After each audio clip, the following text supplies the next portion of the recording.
I've always wanted to be cool AF, and this is my chance. This is the inaugural podcast for Cool AF podcast. Podcast about life, entrepreneurship, business, and style. And speaking of style, we have one of the most stylistic, mean muggers, MMA fighters in Boston, Kin Moy. Kin, what's going on, man? Not too much. Bit of a mix of things, I guess. Dressed up a little bit because I'm seeing some clients later. I love this jacket, bro. Thank you.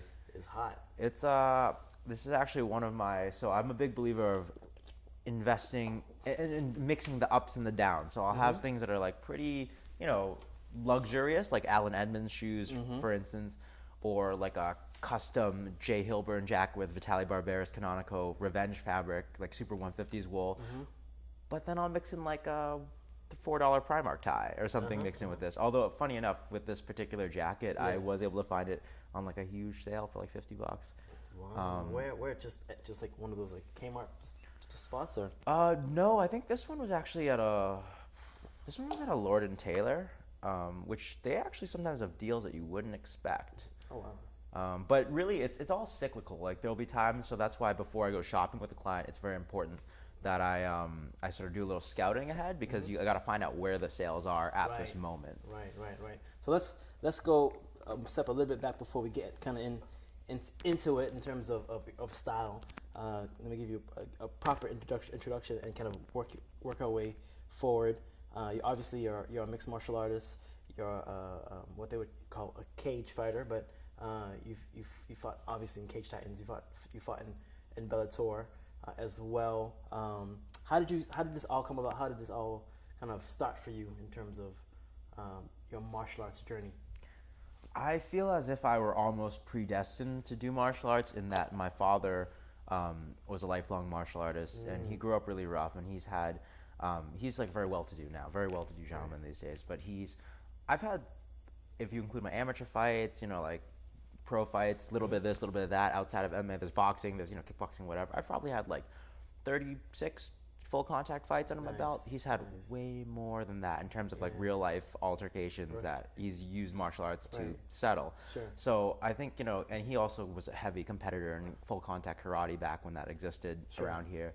Sure. So I've always just heard about the legend of David Moy growing up, and then every kid wants to be like their dad. So I feel as if I couldn't help but try martial arts, and I think I was like the only Asian kid in like school and sometimes in rougher neighborhoods, and I definitely sometimes had to fight to stick up for myself and to defend myself, and I think martial arts were helpful for me then. And later I found a club near me and I saw MMA and I was like, wow, that looks like really cool. It looks sort of like martial arts, but fighting at the same time. Right. And I was very intrigued by that, and I started training, and I competed, and flash forward 10 years and I still like it and I'm still doing it. Nice. So it's what did you start? So what was this club in Boston? Where was it? Was it I think you're in Cambridge, right? This was actually in Rosendale. Okay, this so was Chinese Kickboxing and Submission Fighting Club. Right. That's I think where we first met. Right. Many years ago. It was in Rosendale, a little hole in the wall. How did you find that spot? From because Rosendale is kind of far, man. It's out there. I grew up in JP, so it was actually like I lived on by Hyde Park Ave. Like I was on Hyde Park Ave. And it was very close to there. So it's like, you just go to Washington and then, So it was very close anyway. But one of my friends in high school had introduced me to the place, and I went, I saw it. It was too hardcore for me. I left, never came back. And then a few years later, I was like, let me try this again. Sure. And that time I stuck. Right, that was the Chinese boxing days, man. That was a classic. And then you stuck with it, obviously. And grew your skill level, and obviously did other things besides Chinese kickboxing. You did Brazilian jiu-jitsu, a little bit of Thai boxing and stuff like that. And then so when was your first MMA match, and how was that?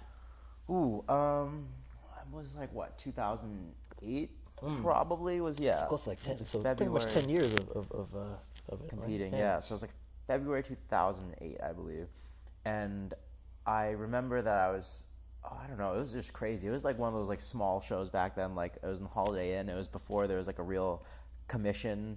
So it was kind of nuts. Yeah. But not like super nuts, because there was like the before that where they didn't even wear gloves. So there were gloves, there was a cage, there was like a referee. But I just remember that I never, it was a small room. The crowd was so rowdy. There's like tatted tap out shirt douchebags everywhere. And I got into the cage with this dude who was like also like tatted out, and like it was just a blur. And I remember the big thing though was that I was so terrified not of getting hit, but just to perform in front of people. It's almost like stage fright. It is, yeah. And I was frustrated because I felt like everything I knew just like went out the window, Yeah. which a lot of people describe in their first fight. Right. It just goes, and you just do, I guess what they say is, I like this phrase a lot, which is that you never in fighting rise to your expectations, but you fall to the level of your training. Right. So what I ended up, a lot of the things I wanted to didn't happen, but the things that I had drilled the most came out, and it was enough to win the fight. Nice. But I remember that I had huge stage fright and competition jitters for years, because I always felt like I couldn't do the things that I wanted to in there.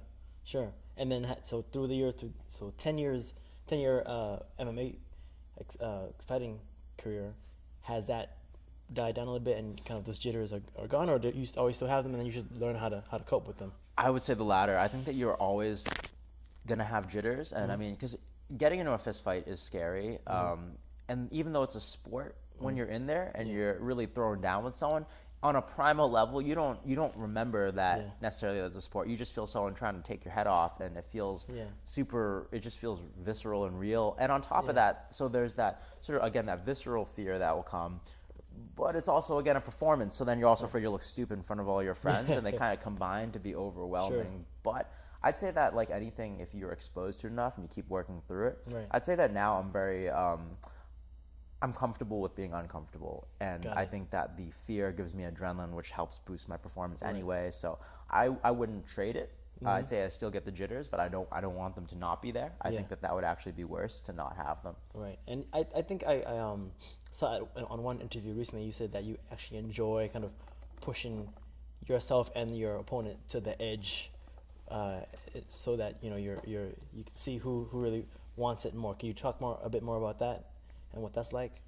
Absolutely. I think that I have all these stupid little idioms. Like another one I like is that fatigue makes cowards of us all. Yeah. And I think that sort of like, it's easy to do. It's easy when you're not in pain, where you're not exhausted, where you're not struggling to breathe. It's easy to look polished and to, and if you're not challenged, it's easy to look like a badass. Yeah. I think to look cool AF. Yeah, to look cool AF. Yeah. But I think that the most cool AF thing you can be, and the most badass thing you can be, is the person that even when they are stacked against the utmost levels of adversity, even when they are wheezing and in pain and almost unconscious, if they can still keep pushing and still fight with everything that they have, I think that that's as badass as it gets. And I really pride myself on being that guy who, until I'm literally unconscious, I'm going for the kill. And there's been so many opponents who I've beaten who were more skillful than me, who were ahead for most of the fight,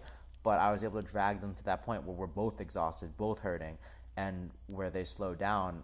That gave me, the fire to pick it up, and that's how I came away with the win. And that's my favorite type of win. Yeah.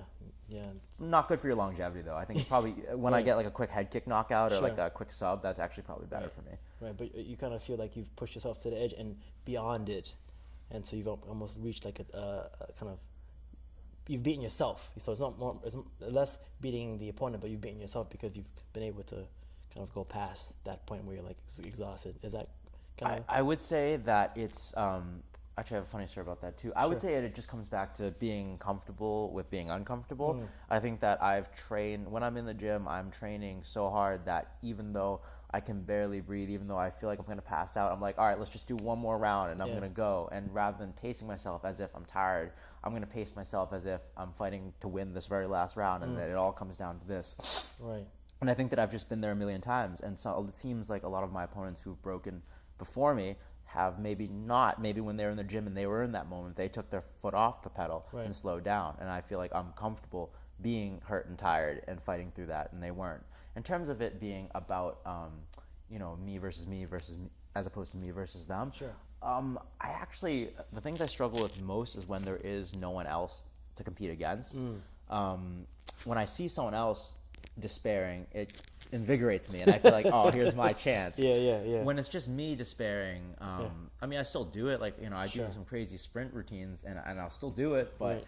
that's not where I'm the most comfortable. And I remember a teammate of mine, she once used to give me crap, and she'd say like, oh, you're so, you seem like you've got the best conditioning, and you're so stoic when it's you versus someone else and there's someone for you to beat. But when it's you and just yourself, you just complain and you grimace and you whine and you still do it, but you're just not happy. And I'd say that that's ironically the case for me.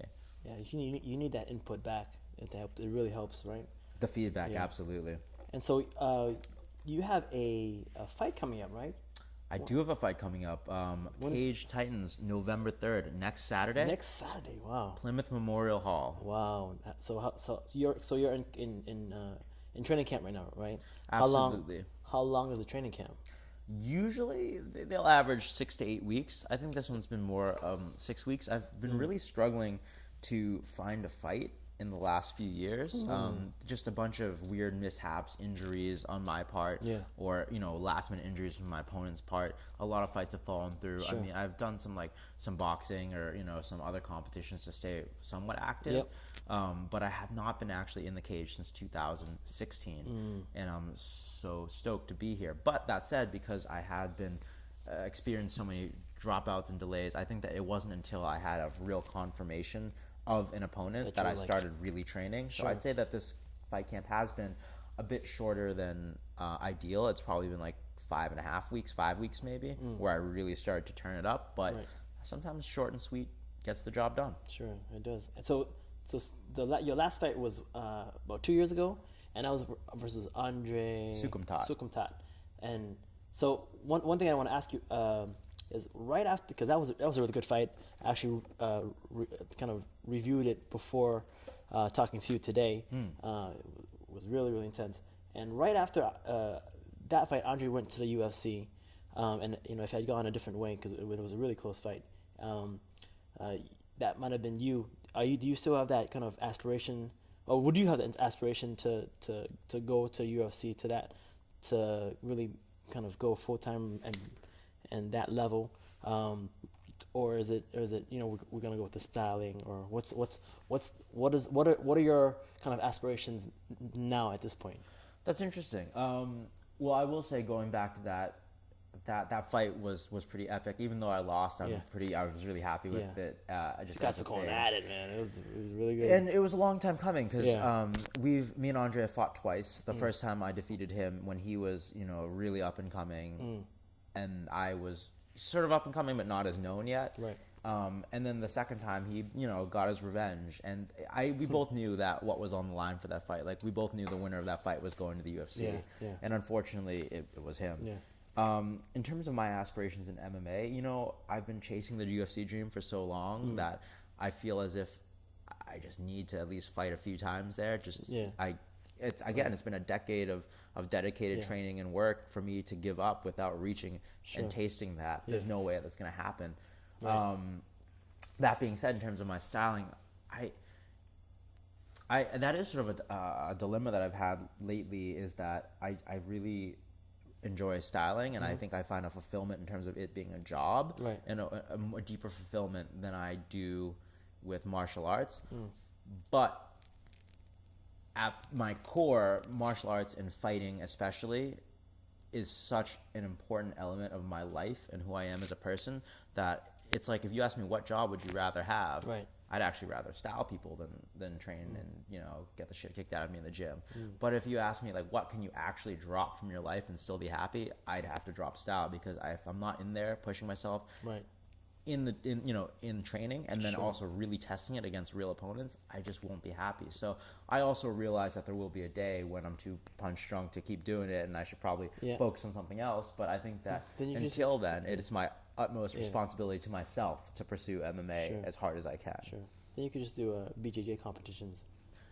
You know, I less, actually really, less striking. I really don't like jiu-jitsu competitions. Really? They stress me out a lot. More than MMA fights? Yes, a lot more. And that's odd because I Yeah. know that they should not be as stressful, but the thing that really gets me is, you know, coming back to the you versus as opposed to you versus them. Yeah. When I can hit someone and I can see their spirit slowly break and see them change, Yeah. it invigorates me. There's no hitting in jiu-jitsu. Yeah, In yeah. MMA, I've beaten people who definitely were more skilled than me, Right. but I was able to break them down Yeah. by hurting them and taking away their will. Yeah. In jiu-jitsu, you can't hurt someone, and Yeah. when they're better than you, they usually just win. just- So yeah. there's been a couple of times where I could feel the person, you know, again, I'm pretty attuned when we're in there to Yeah. feeling the person's vibe and their spirit. Sure. This guy was a much more skillful competitor than me, and I was just trying to rip his head off, and I could feel how desperately he wanted the match to be over and to just get the heck away from me. Yeah. And I could feel that That's if I were funny. able to, and I put him in positions where if we're fighting, I would Yeah. be able to really do some damage. Yeah. But he, you know, played the game right, got the points, and that Yeah. that actually left a really bad taste in my mouth because I felt as if like, and obviously again, I understand jiu-jitsu is a big practice, is a competition of skill. So my being inferior in skill there is and strategy is what led me to my defeat, and I take nothing away from him. But I will also say that it just was less satisfying to me to be tested only on skill and conditioning, but not also on resolve, because I Right. think that's where I find the most satisfaction Sure. is improving my resolve and proving theirs to be less than mine.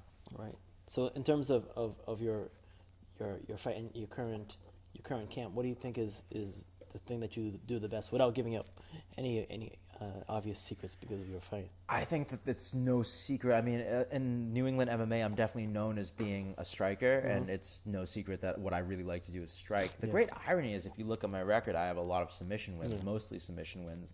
Usually the way it goes down is I'll be kicking someone around, and then they'll take me down because my wrestling isn't as good as my striking or my jiu-jitsu, Yeah. and then I'll submit them because I'm like, well, we're here. Like, I guess this is what's happening. Yeah. And I guess you need that. I mean, it's MMA, so if you're able to adapt, right, to the situation, that's kind of the very point of MMA fighting is, you know, you can go from punching to kicking to the clinch to the ground. So if you can kind of do that more fluidly instead of being one-sided. You know, it's funny because speaking of my last fight as well, what my coach said to me, and you know, there's a whole lot going into that. Where in the first fight with me and Andre, we thought it was going to be a kickboxing display, but he kept taking me down, and I've definitely, you know, we had a lot of trash talk leading up to the second fight, and something that I definitely said was, you know, you were afraid to strike with me, you didn't want these hands, you know, things like that. Yeah. And in the second fight, and I'll say that, you know, we were pretty evenly matched standing. His wrestling's better than mine. My grappling on the ground is much better than his, and in the second fight, despite him taking me down and being on top, which is advantageous, in the first fight rather, I reversed the situation every time, and that's what led to his defeat there.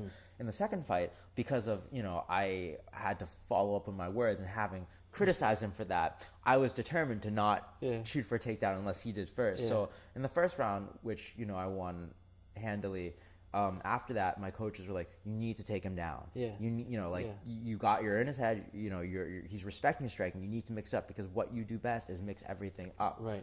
In theory."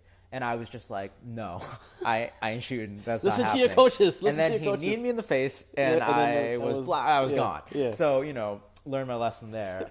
But the funny thing about it is, as you just said, it is about mixing it all. And I think that in the gym, I do what I'm supposed to do, and I do threaten the whole game, and I'm a threat everywhere. Right. When I really fight, you know, and like it always is, we fall down a little bit. We're not quite where we'd like to be when we step in there. And I think that one of my biggest weaknesses is when I fight, I do kind of just fall into like, well, I feel more comfortable striking. If they take me down, then so be it. But I don't often, though my grappling is a big weapon, I don't often find myself asserting it as one and mixing it all together in the way that my coaches tell me I should. Sure. But maybe this fight will be different. We'll see. One question I have, and this is just for the kind of the general audience, and I'm sure it's one of those kind of I won't say fluff questions, but one of those questions where you're like, it could go either way. Is for someone that has never done martial arts, and they want to find an art that really they can use to defend themselves. What you can suggest as something that would really be effective?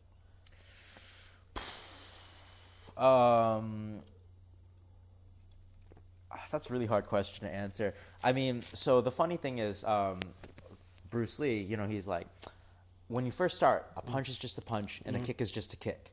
And then when you've done it a bunch, you realize that a punch is more than just a punch and a kick is more than just a kick. And then when you've done it even longer, you realize that a punch is just a punch, a kick is just a kick. What I've come to realize from fighting, and you know, I'm very opinionated on this just because I've dedicated so much of my life to it. So I sometimes speak in absolutes, and you know, I'm sure everyone has different conclusions. But as far as I'm concerned, from what I found fighting a ton in the cage, having some real life experience outside of that as well, fighting, what it really comes down to is how willing are you to hurt someone?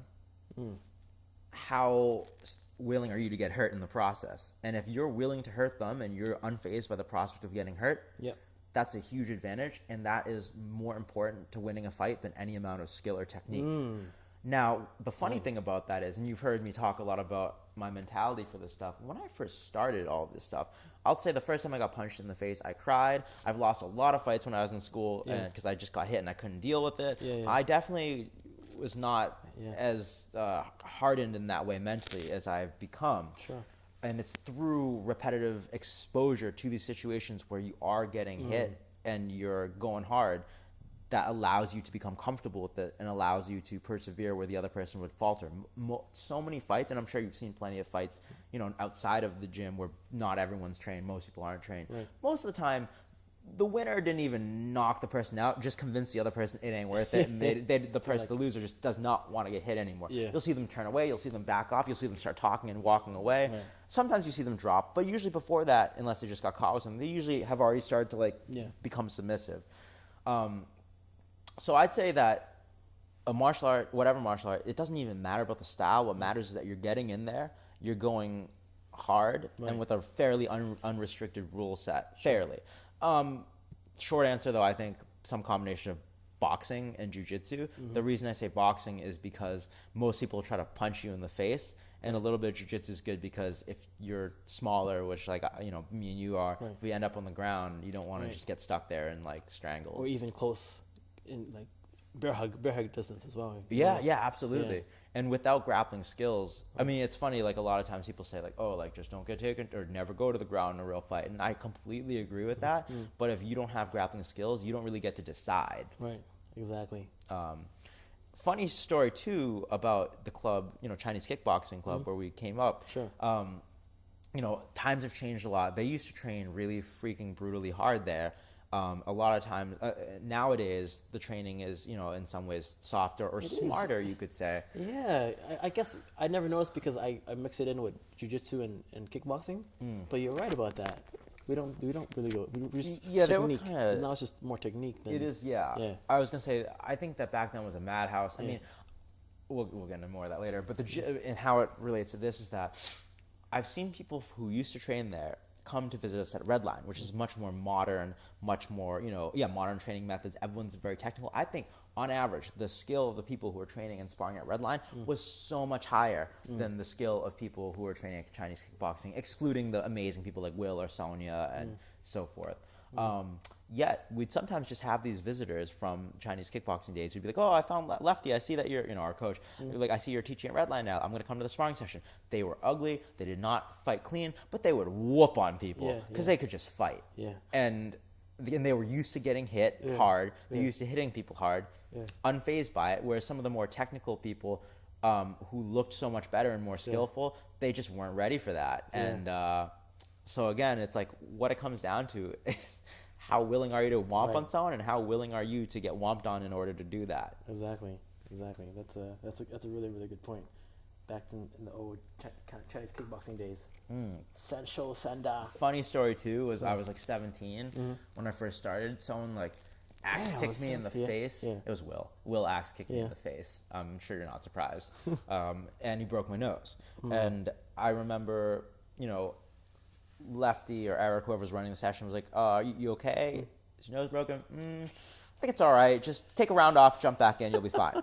Oh, one time too, I dislocated my ankle kicking with my foot instead of my shin. Yeah, yeah. And then Lefty just like, he's like, yeah, it's kind of out of place. He just stood on my shin, Yeah. cracked it out, and then I like went back to training. Yeah, basically. But like that's just how it was back then. Yeah. It's like, if you weren't about that, then go home. Right. But what was funny was one of our fighters, who was like not a soft dude by any means, but he was sparring recently. He got his nose broken. Who's this? Yardy.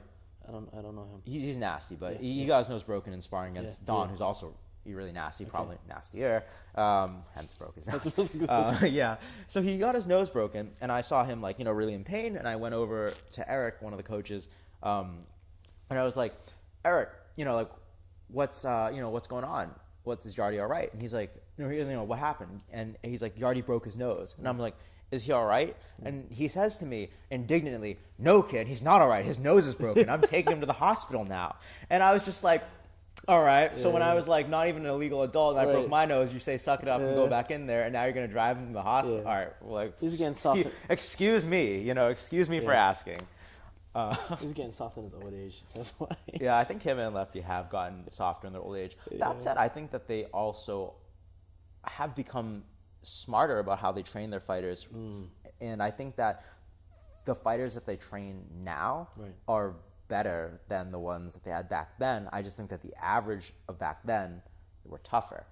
I think that if you could, and obviously that's the trade-off, and I think back then everyone who was there was tough, and they were used to it. Whereas now you'll have some people who will become skillful and then also learn how to become tough. And then you've got some people who will never really get the toughness and maybe be kind of skillful. So I think that it's like on average, the fighting level was better back then just because people would fight even though technically they weren't that great.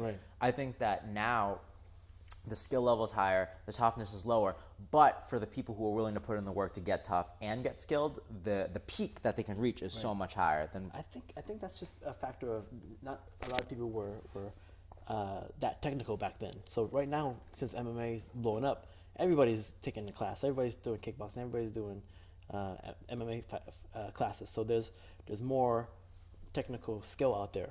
Whereas back then it was like, all right, there was karate and there was jiu-jitsu maybe and some Thai boxing, but they didn't really get up to these higher levels where you break down footwork and head movement like they do now. So it was you'd have some technical. Okay, let's spar.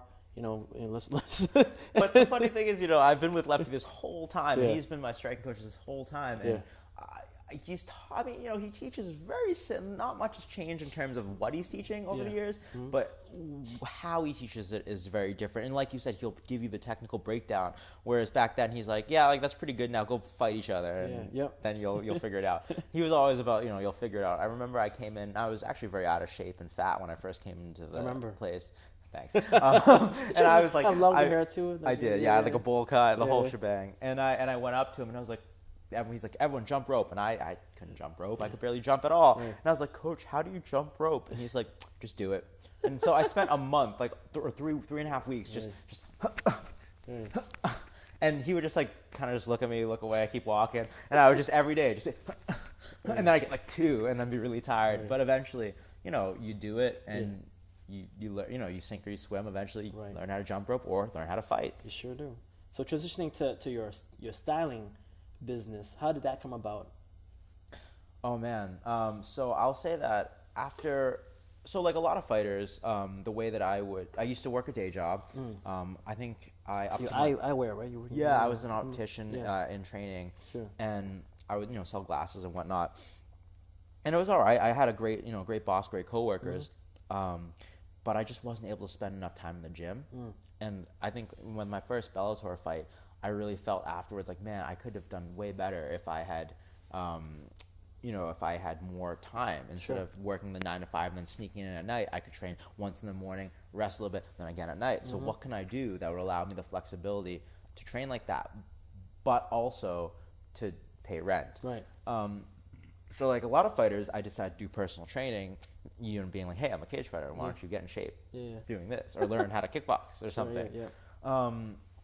So I did that for a few years, and I'd say that towards the end of it, I started actually making the type of money mostly that I wanted to.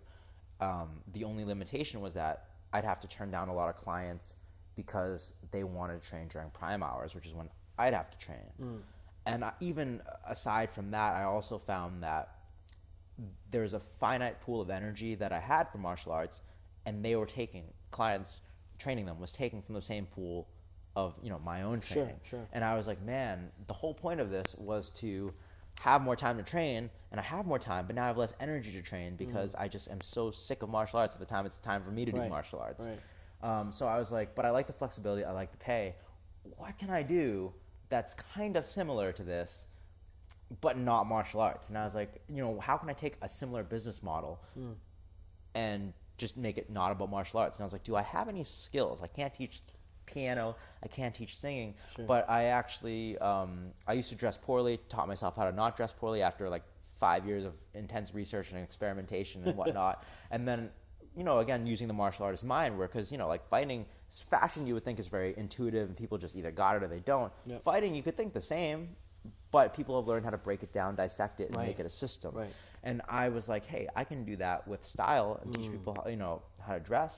And that's my only other skill I have anyway, so I might as well try to run with that. And I think it was, you know, it's had its rocky moments, but overall I'd say that it's become something that I'm both very passionate about and very successful in my endeavors to do so, in the sense that I have a bunch of guys now who, you know, come to me as their, you know, as their guide to this, and they have gone from looking really schlubby to looking like right out of GQ. And they've learned the skills where they, you know, will still consult me sometimes, but they a lot of times can, you know, dress themselves, shop for themselves, tailor for themselves.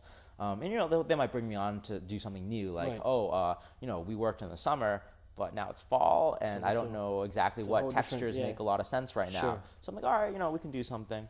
I'm most proud of one of my clients. I know I got to keep people anonymous, but most proud of one of my clients who, he is a consultant, works in like the state house. He's like such a good business guy, like just a boss in life. But he's always wanted to have that he will always want his look to reflect that. And when we first met, he didn't look bad, he just didn't look great either. But now this dude, I'm so proud of him. He is just looks like GQ every single day. Looks like James Pond, you know, meets GQ, meets you know, like Kingsman, like he's just killing it all the time.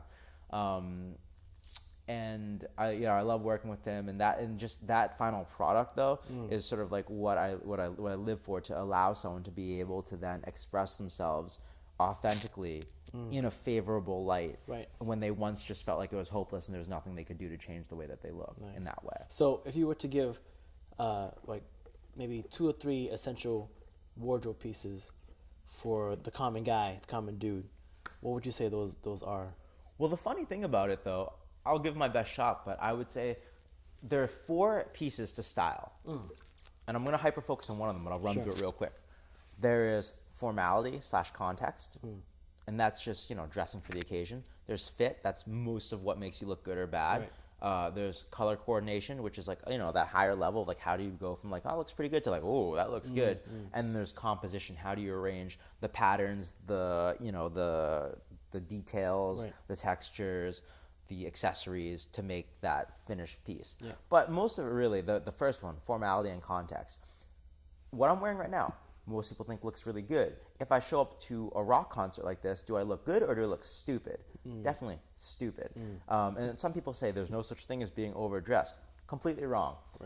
You showing up to a beach party in a tuxedo is just as bad as showing up to a board meeting in sweats. So I'd say that the common man, I mean, is that the common white collar man, the common blue collar man, the common man who's in college? I don't know. So I'd say that, you know, that makes it really hard to say, because the way to dress well at different, you know, at different jobs, at different stages of life just varies, and you have to dress to that situation. I guess let's just say to your average white collar guy, maybe, I think that you need a shirt that, like a plain white shirt that fits well, some trousers that fit really well, and a tailored sport coat. And you can look, and especially if they fit, because, you know, most people just have no idea. So most people, their clothes look awful, and it's like, just by having things fit, even if it's like a cheap H&M suit that fits, it'll disintegrate long before a Zegna suit. But you'll look better than someone who's wearing a luxury, Sure. you know, Brioni suit that isn't tailored. Right. So just getting a few staple pieces, whatever it is that makes sense for the context that you're dressing for, Right. and having them fit is Sure. you're gonna look way better than everyone I else. found that because I went to Thailand last year, and I had some tailored suits made, 3 suits made and a sports coat made. You know, it was the real deal. They measured me 3 times throughout a 2-week period of time, and really great cut. And then I come back and I wear my other suits. I'm like, oh man, this doesn't feel right. So I'm like, all right, I had to just throw it in the closet. All right, well, I'll have to find a tailor to get it actually tailored. I mean, they're still good suits. Yeah. But it's just the cut and just the fit was, you could just tell. Yeah. You know, when you wear something that's fitted and well tailored versus something that you just bought off the rack, and maybe it looks good and it fits you okay, but it's not tailored to you. You know, Absolutely. It's just a whole different level of feel. Yeah, and I think to the average guy, I mean, just, you know, some people, obviously in Thailand the prices are different too, Yeah. but around here, so I also do custom suiting for people. I don't think it makes sense for them to buy a custom suit just because it's not cheap. Is it worth it? Yeah. But is it within everyone's means? No. Sure. I think that getting things tailored, it seems like a hassle, especially if you don't know what you're doing. It is actually a mess. But if you can research and figure out what to do, or you have someone like myself who can walk you through the process, Right. you'll find that you can actually have an amazing product that you look like unreal in, like you look better than you ever realized you could. Right. You can get that done for a lot less money than you would think. So I actually think that, as though it both seem kind of like detached from what the average guy would have at his disposal, Right. I would say that taking your suit to a tailor is actually gonna take you a lot farther, by the dollar, Right. than trying to get something custom made. Right. Right. And even then, you go to, I've seen custom made suits where, I mean, it also, either way, I guess knowledge is power, right? Because if you don't know what to ask your tailor for, you can come out with something that was well done, but just doesn't make sense, or Right. it doesn't look as good as you wanted. Right. Or you can go to a custom suiting place and you can still have things not done up to par. Like, for instance, the easiest example and most noticeably dapper detail is when you're standing up, you should have a 1/4 inch to 1/2 inch of shirt cuff showing past the length of your sleeve jacket. I've seen people who get custom suits and maybe they don't know that, and the suit guy is just gonna do whatever he says, the client says. So they come out with the custom suit that it's custom. It was fully, it was cut from, like their own pattern. It has a full canvas. Right. But the proportions just aren't right. Right. And you don't have any sleeve cuff showing, and you just look like you got it off the rack. Yeah. So that would be an example of, I guess, really just knowledge is I power. would call that a bad tailor too. You gotta. Well, no, but the thing is, there's different. So, for instance, say me and you, we're pretty short guys, right? And for me, I'll say I have very short legs on top of that. So if I have any excess fabric pulling over my shoes, I look like a midget. Like it's terrible. Yeah. But most of the best tailors are, a little older. Sure. And it's, it's now considered pretty trendy, in fashion, whatever, to really have clean lines, a minimal break, minimal excess fabric at the bottom of your pants. Right. But for them, that's not the standard. So they will, they can be a great tailor, but they're either going to assert their style on you unless you adamantly say otherwise. Or they're just like, hey, whatever you want, whatever you want, guy. And if you don't specify, I want it to be only a 1/4 break with a 6-inch leg opening and a tapered, inseam and outseam, then, you don't get what you want, even if the person's a good tailor. Because I guess tailoring and style advice aren't the same thing. Right. That's true. That's a good point. Though I think if you're a good tailor, you should at least know like some of the dimensions. Whether the coat, how far the coat should go down, the ratio of a sleeve to the end of the jacket, stuff like that. I think, if it's truly custom, they're just gonna do what you tell them to do, right? So that's true. But I mean, the funny thing is that, I would agree that but it's good for the consumer to know these ratios going into it, so they can make an educated choice. Because again, the tailors will, it's either they're not going to assert their viewpoint at all, because they'll just be like, I'll do what you say, because, you know, say they're like, I think you look better like this, and you're like, oh, these pants are too tight, I feel gay or something, then now they have to redo it, they lose money. So they're better off just being like, how do you want it? Right. That's what you want? Done. Right. And I'd say the best tailor that I've ever worked with, there was a learning curve with me, because I had to, he does things that you should not be able to do, like things that, you know, if you read, like, what can a tailor do? They'll say, this is something a tailor can never do, but he does it. He's amazing. He is the best I've ever worked with. Wow. The only one in Boston area. There's a guy in Natick who I think is also really amazing that I work with on very few occasions from out there. But he's the only one in the Boston area that I've tried who I think I feel comfortable bringing clients to. But you know what? He's the guy who if you don't tell him exactly it, he's not going to do it, because he doesn't want to, you know, lose your business or make you upset or whatever. Yeah, that's one of the things that when I ordered the custom suits, one thing that I overlooked, and even though I had a nice surgeon's cuffs and stuff like that, really custom look, I forgot about the lapel buttonhole, and so they didn't do it. So I'm like, I mean, it still looks okay, but now. They didn't make it a functioning buttonhole? They didn't make a buttonhole at all. It was it's just a lapel with no buttonhole. Like, suit looks great. You know, it's still very, very custom. But I'm like, oh man, I just forgot to mention that. And I guess in Thailand they do whatever you want them to do. But not more than you tell them. So and I mean, because that's bad business for them, because if they have to now do redos because you didn't, you know, like you didn't like the little addition that they made. It's also, redos or more work for them as well. Yeah, so. That's true. That's true. But yeah, so so getting to the kind of the end of the podcast, that's a few fun questions. One, who do you think is the best dressed MMA fighter out there? I'd say it's gonna be Conor McGregor, then me. And you, I was actually expecting Conor McGregor. I was actually I googled well dressed MMA, and even on the list that didn't have Conor McGregor, they mentioned Conor McGregor. Like it was like the benchmark, I guess, the starting point. I'm like, oh wow, geez. I mean, he goes from really tailored suits to like streetwear, a leopard print robe. It's that's a guy who's got command of his style. Yeah. And he's got now, he's earned the means and the money to have. He can make anything the way. I mean, he did like the "fuck you" pinstripes. Like that's not something I'd ever wear, but I respect the game. And his fit, his color coordination, his pattern play, on point. Right. That is the benchmark, like you said. He must have some really good stylists, or else he's got some really ill fashion sense. Yeah, naturally. So and also one thing about you that isn't style and isn't MMA, that's kind of fun.